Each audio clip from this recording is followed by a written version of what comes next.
Every country on earth at the moment is reforming public education. There are two reasons for it. The first of them is economic. People are trying to work out, how do we educate our children to take their place in the economies of the 21st century? How do we do that? Given that we can't anticipate what the economy will look like at the end of next week, as the recent turmoil is demonstrating. How do we do that? The second, though, is cultural. Every country on earth is trying to figure out, how do we educate our children so they have a sense of cultural identity and so that we can pass on the cultural genes of our communities while being part of the process of globalization. How do we square that circle? The problem is they're trying to meet the future by doing what they did in the past.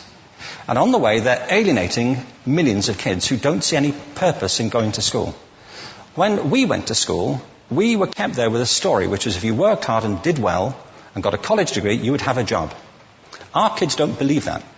And they're right not to, by the way. You're better having a degree than not, but it's not a guarantee anymore.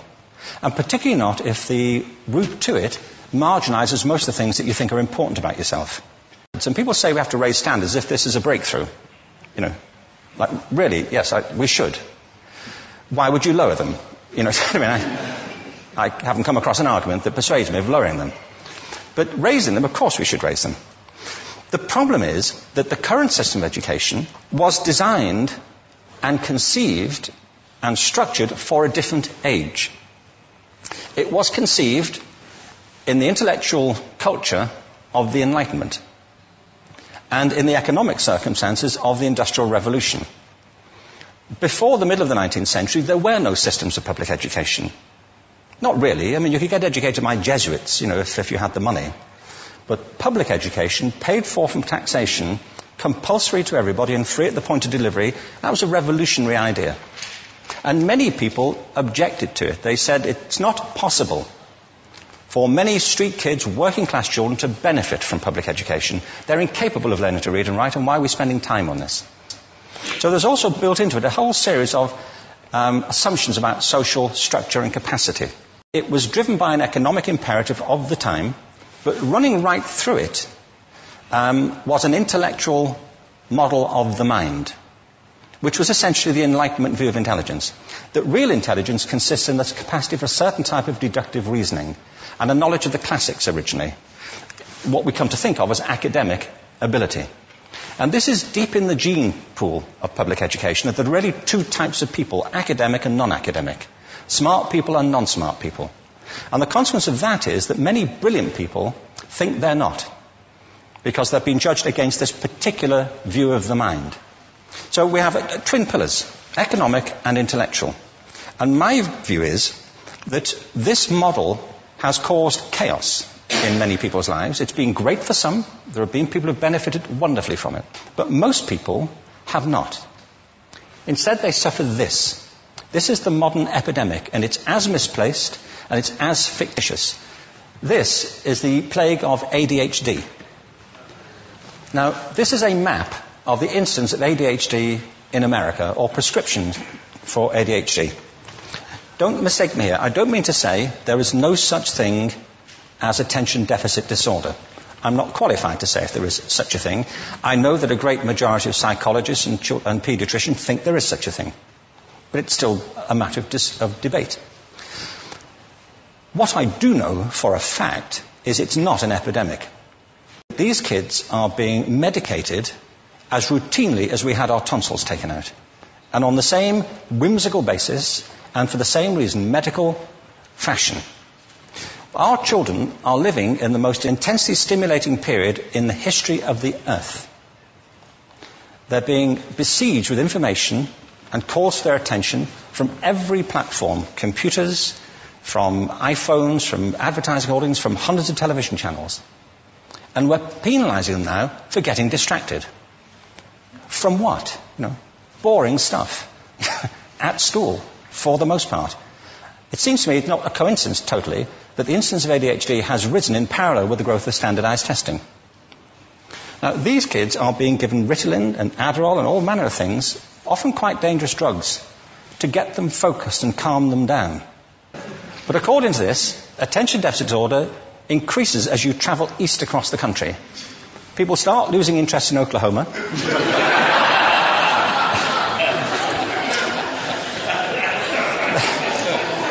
They can hardly think straight in Arkansas. And by the time they get to Washington, they've lost it completely. And there are separate reasons for that, I believe. It's a fictitious epidemic. If you think of it, the arts, and I don't say this exclusively of the arts, I think it's also true of science and of maths, but I say about the arts particularly because they are the victims of this mentality currently, particularly. The arts especially address the idea of aesthetic experience. An aesthetic experience is one in which your senses are operating at their peak, when you're present in the current moment, when you're resonating with the excitement of this thing that you're experiencing, when you are fully alive. An anesthetic is when you shut your senses off and deaden yourself to what's happening. And a lot of these drugs are that. We're getting our children through education by anesthetizing them. And I think we should be doing the exact opposite. We shouldn't be putting them asleep. We should be waking them up to what they have inside of themselves. But the model we have is this. I believe we have a system of education that is modeled on the interests of industrialism and in the image of it. I'll give you a couple of examples. Schools are still pretty much organized on factory lines, ringing bells, separate facilities, specialized into separate subjects. We still educate children by batches. We put them through the system by age group. Why do we do that? Why is there this assumption that the most important thing kids have in common is how old they are? It's like the most important thing about them is their date of manufacture. You know what I mean? Well, I know kids who are much better than other kids at the same age in different disciplines, or at different times of the day, or better in smaller groups than in large groups, or sometimes they want to be on their own. If you're interested in the model of learning, you don't start from this production line mentality.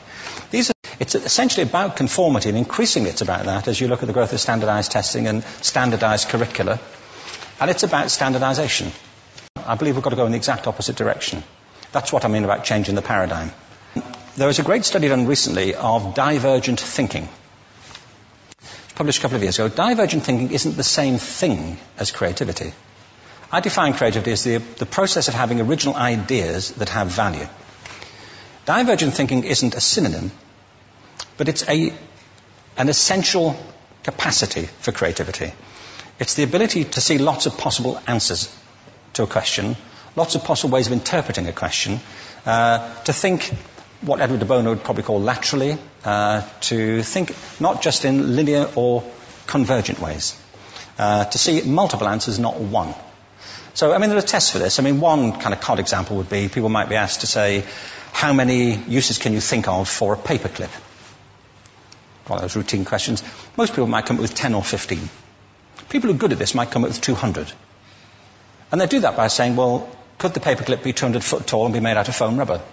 Does it have to be a paperclip as we know it, Jim? Now, there are tests for this, and they gave them to 1,500 people. This is in a book called Breakpoint and Beyond.